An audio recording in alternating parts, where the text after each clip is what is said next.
Ang paggamit ng herbal ay isang malaking tulong dahil ito ay libreng nakukuha, at wala pa itong side effect dahil sa ito ay natural.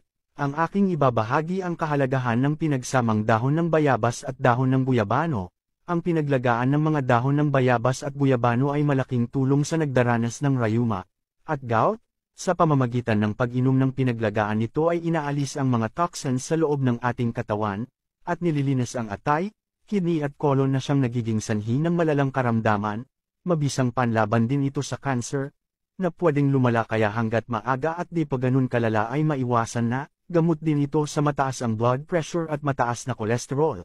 Sa mayroong PCOS, na kadalasan sakit ng kababaihan ay mahusay ito dahil may kakayahang linisin ito ang ating mga ovaryo at alisin ang mga maliliit na mga bukol-bukol na sanhi ng irregular menstruation. Sa mataas na uric ay gamot din ito, pampababa ng creatinine, gamot sa sore throat, sa infection sa bibig, sa namamagang prostate gamot din ito, at para makuha ang benepisyo, kumuha ng 10 dahon ng bayabas, at 10 dahon ng guyabano, hugasang mabuti at magpakulo ng 1 litrong tubig, sa loob ng 15 minuto, at pagkatapos ay pwede mo nang inumin ito